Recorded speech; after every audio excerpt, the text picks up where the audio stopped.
আমরা যারা 80% নতুন হাজি যান অনেক কনফিউজ থাকেন এবং উল্টাপাল্টা করে ফেলেন আগে পিছে।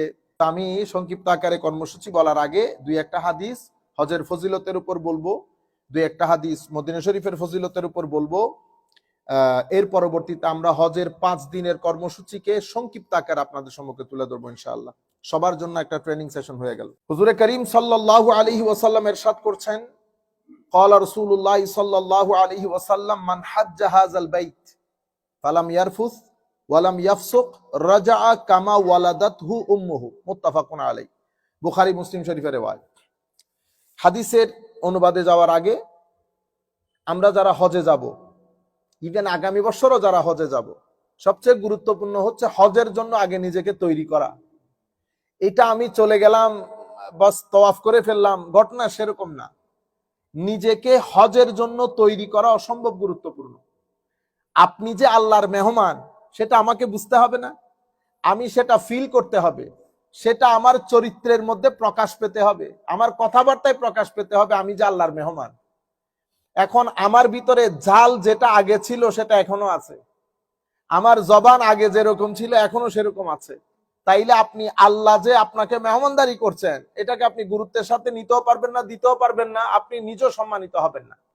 সুতরাং প্রথম বিষয় হচ্ছে যখন থেকে আমরা হজে যাওয়ার নিয়ত করব, আমরা আমার নবী সাল্লাল্লাহু আলাইহি ওয়াসাল্লাম বলছেন যে এই ব্যক্তি এই হজ করলো, এই গড়ের হজ করলো কাবাতুল্লাহর, ফালাম ইয়ারফুস ওয়ালাম ইয়াফসুক, গুনাহ থেকে, অশ্লীল বাক্য বিনিময় থেকে, অশ্লীল শব্দ, অশ্লীল কর্ম, এগুলা থেকে নিজেকে বাঁচিয়ে রেখেছে।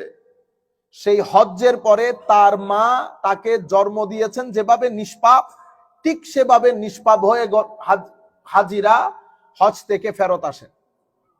তাইলে এখানে আমার নবী সাল্লাল্লাহু আলাইহি ওয়াসাল্লাম দুটি কথা বলেছেন, একটা হচ্ছে অশ্লীল বাক্য আর একটা হচ্ছে অশ্লীল কর্ম।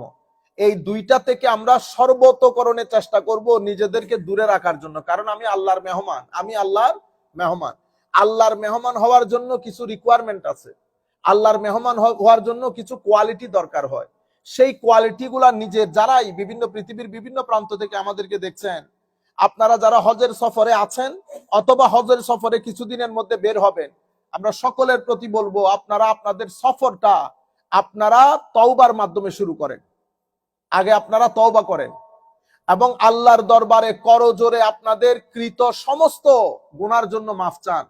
এরপরে আপনাদের আত্মীয় স্বজন কেউ যদি আপনাদের উপর অসন্তুষ্ট থেকে থাকে, যেই কোনো কারণে হোক, সরি বললে আপনি কখনো ছোট হবেন না, সবার কাছে ক্ষমা চেয়ে নেন, কোনো অসুবিধা নাই, কোনো অসুবিধা নাই। আপনি যদি দোষী না হয়ে থাকেন, আমার আল্লাহ আপনার মাকামকে বুলন্দ করবে, আমার আল্লাহ আপনার মাকামকে বুলন্দ করবে, অন্তত আপনি সওয়াল জবাব থেকে বেঁচে যাবেন।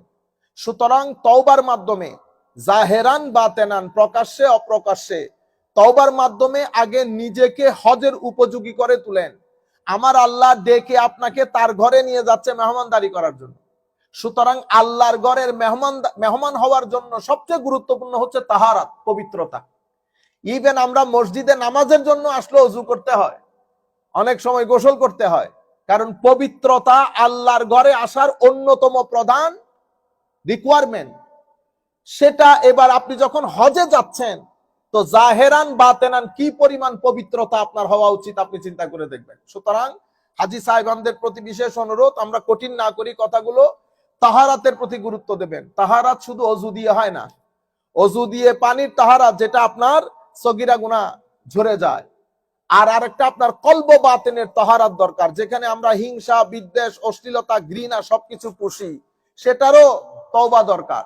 এভাবে জাহেরি বাতেনে তওবা করে আপনারা হজের জন্য নিজেদেরকে তৈরি করেন এবং আল্লাহর মেহমান হওয়ার জন্য উকুফে আরাফার দিন যেন আপনার চোখের পানি নিচে পড়ার আগে আল্লাহ আপনার গুনাহ মাফ করে দেন, ঘটনা যেন সেরকম হয়। সুতরাং আমরা এর পরবর্তীতে তওবা করার পরে যে কাজটা আপনারা করবেন সেটা হচ্ছে মুহাসাবা। মুহাসাবার আগে মুজাহাদা। তাইলে তিনটা জিনিস, তিনটা শব্দ মনে রাখলে হবে, তওবা, মুজাহাদা, মুহাসাবা। তওবা, মুজাহাদা, মুহাসাবা। তওবা তো বুঝলেন, কি করবেন? 2 রাকাত নামাজ পড়ে আল্লাহর দরবারে ক্ষমা চান সমস্ত কৃতকর্মের জন্য, আমার আল্লাহ ক্ষমা করে দেবেন। কারো যদি কোনো আপনার উপর ঋণ থেকে থাকে অবশ্যই তাকে ঋণ ফেরত দেবেন অথবা তাকে বলে একটা সেটেলমেন্ট করে নেবেন। এর পরবর্তীতে মুজাহাদা। মুজাহাদা মানে তওবার উপর ইস্তেকামতের সাথে থাকার জন্য আপনাকে একটু চেষ্টা করতে হবে, একটু স্ট্রাগল করতে হবে। এবং মুহাসাবা, মুহাসাবা মানে হিসাব করবেন পুরা দিন আপনার চোখ, কান, মুখ এমন কোনো কাজে লাগিয়েছেন কিনা। আমি নিজের চোখে দেখেছি গতবার হজের মধ্যে আমাদের ভাইয়েরা 2-3 জন একসাথে হলে আর কোনো কথা নাই, ভুলেই যান ওনারা যে হজের সফরে আছে। বহুত আফসোস, সদ আফসোস। এই কাজগুলা করা থেকে নিজেদেরকে বিরত রাখবেন, একাকিত্বে থাকবেন, সবার সাথে বেশি কথা বলার দরকার নাই। যখন আপনারা হজের সফরে পৌঁছে যাবেন এমন ভাব করবেন কেউ কাউকে না চেনে না। সুতরাং আপনি আপনার মতো করে চেষ্টা করবেন আপনার মাধ্যমে কেউ যেন কোনো কষ্ট না পায়। ওখানে অনেকভাবে হয়তো আপনাকে কষ্ট সইতে হবে, কারণ আপনি আল্লাহর মেহমান, আপনি আল্লাহর মেহমান, এটা মাথায় রাখবেন। সুতরাং আপনার মাধ্যমে কোনো অভদ্রতা, আপনার মাধ্যমে কোনো হইহুল্লোড়, আপনার মাধ্যমে কোনো চিৎকার চেঁচামেচি যেন আমার আল্লাহর ওই সীমান্তের মধ্যে না হয়। এগুলো আপনারা অসম্ভব। আমরা গুনাহগার মানুষ, আমাদের থেকে গুনাহ সারজাত হবে, কিন্তু বেয়াদবি যেন না হয়, বেয়াদবি যেন না হয়, এগুলো মাথায় রাখবেন। তো মুহাসাবা করবেন, হিসাব করবেন আজকে কোনো গীবত করেছি কিনা, আমার চোখ অন্য কোনো জায়গায় ইউজ হয়েছে কিনা। তাহলে আপনারা সময়গুলা কিভাবে কাটাবেন, পুরা সময় আপনারা ডেফিনেটলি এখন হজের ওই মাসলা মাসাইল গুলা চেঞ্জ হয়ে গেছে যেগুলো আমরা কিতাবে পড়েছি। যেহেতু আমরা গ্রুপ নিয়ে যাই, তো গ্রুপ নিয়ে যেহেতু যাবেন আপনাদের মুআল্লিম যিনি উনি নিশ্চয়ই আপনাদেরকে বলবেন কি করবেন কি করবেন না। আপনারা যেটা করবেন পুরা সময়টা হারাম শরীফে দেওয়ার চেষ্টা করবেন, সাথে একটা কোরআন শরীফ রাখবেন, অথবা কোরআন শরীফ ওখানে পাওয়া যায়। আর আপনাদেরকে যেই বেশ কিছু বিষয় আপনাদের গলায় ঝুলিয়ে রাখতে হয়, হাতের মধ্যে লাগিয়ে রাখতে হয়, এগুলা কোনো অবস্থাতেই খুলবেন না। আল্লাহর ওয়াস্তে ওই জায়গার মধ্যে পণ্ডিতি করবেন না। যেভাবে সরকার আইন কানুন করেছে আপনাদের সেফটি সিকিউরিটির জন্য, আপনারা পরিপূর্ণরূপে সেগুলা মেনে চলবেন এবং পুরা দিনটা চেষ্টা করবেন হেরেমে পাকের মধ্যে দেওয়ার জন্য। কোনোভাবে যেন তাহাজ্জুদ মিস না হয়। তাহাজ্জুদের আগে একটু ঘুমিয়ে নেন পারলে, আর নাইলে তাহাজ্জুদ পরে ফজর পরে একেবারে ঘুমান, তাহলে আপনাদের শরীরের মধ্যে শক্তিও থাকবে। কারণ আপনাদেরকে তৈরি থাকতে হবে, আপনারা নিজেদেরকে অনেক বেশি টায়ার্ড করে ফেলতে পারবেন না। আপনাদের কাজ 8 তারিখ থেকে শুরু হয়ে যাবে। 8, 9, 10, 11, 12 এই 5 দিন হচ্ছে আপনার গুরুত্বপূর্ণ দিন। কোনো কারণে যদি 9 তারিখ আপনি অসুস্থ হয়ে যান, উকুফে আরাফা মিস হয়ে গেলে হজ শেষ, কারণ উকুফে আরাফাই হচ্ছে হজ। সুতরাং আপনারা এখন যারা গিয়ে পৌঁছে গেছেন হালকা পাতলার মধ্যে আপনারা অধিক উমরা করার চেষ্টা করবেন না। এখন 5 দিনের জন্য নিজেকে রেডি রাখবেন। তাইলে আমার নবী কি বলেছেন? আমার নবী বলেছেন যারা হজ করেছে এবং নিজের জবানকে অশ্লীল বাক্য, অশ্লীল কর্ম থেকে নিজেকে বিরত রেখেছে, সেই ব্যক্তির গুনাহ আল্লাহ সেভাবে ক্ষমা করে দেবেন যেভাবে আমরা মায়ের পেট থেকে আসার সময় নিষ্পাপ থাকি। এর পরবর্তীতে আমার নবী বলেছেন, আন আবি হুরায়রা রাদিয়াল্লাহু তাআলা আনহু قال قال رسول الله صلى الله عليه وسلم العمرة إلى العمرة كفارة لما بينهما والحج المبرور ليس له جزاء إلا الجنة أو كما قال النبي صلى الله عليه وسلم। এটা বুখারী মুসলিম শরীফের riwayat। আমার নবী ইরশাদ করেছেন, উমরা থেকে উমরা, আপনি এই উমরা করে এসেছেন, আগামী উমরা করার পরে মাঝখানে যে গুনাহগুলো হয়েছে 2 উমরার কারণে এগুলা কি হয়ে যায়? ক্ষমা হয়ে যায়। এরপর আমার নবী বলেছেন হজ্জে মাবরুর, এমন হজ যেটা আল্লাহ কবুল করেছেন।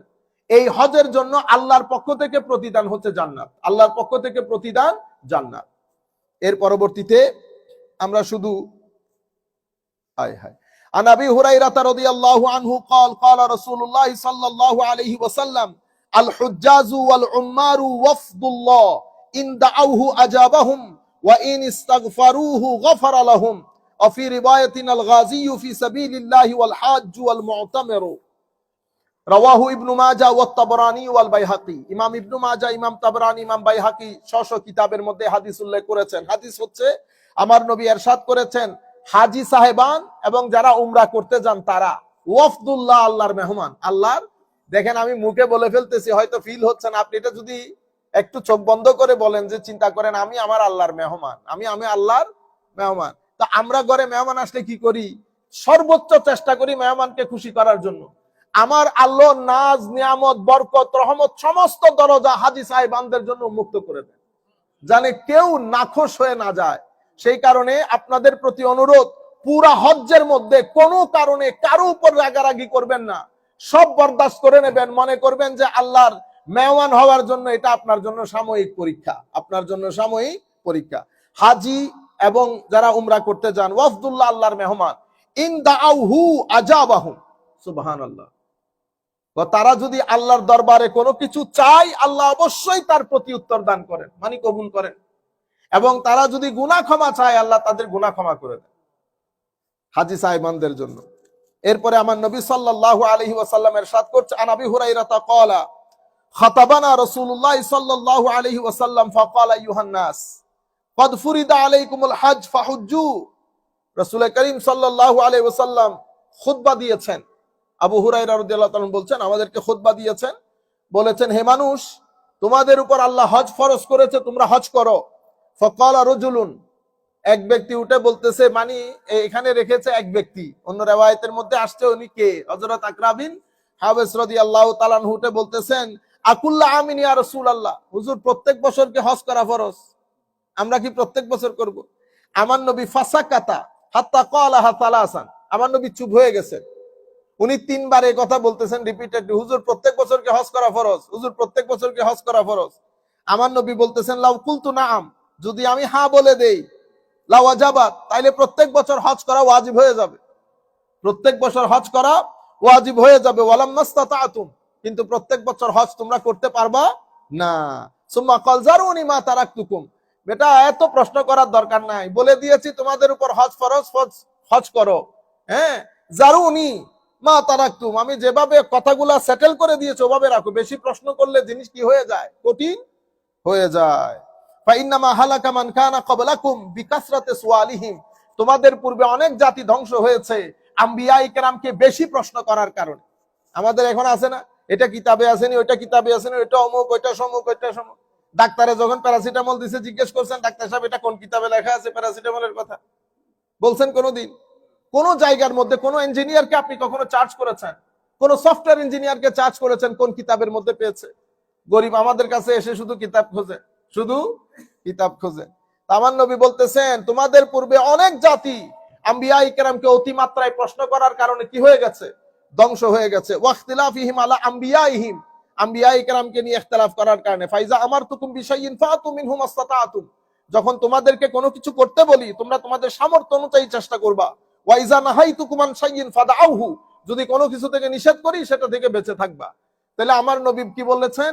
আমার নবী বলেছেন, আমি যদি হ্যাঁ বলতাম তাহলে কি হয়ে যেত, ওয়াজিব হয়ে যেত। তো আমার নবী সাল্লাল্লাহু আলাইহি ওয়াসাল্লাম বলতেছেন, যদি আমি হ্যাঁ বলি তাইলে হজ কি হয়ে যাবে, ফরজ হয়ে যাবে। তাইলে আমার নবীকে আমার আল্লাহ গড গিফটেড অথরিটি দান করেছেন শরীয়তের, এটাকে আমরা বলি এখতিয়ার, এটাকে আমরা বলি এখতিয়ার।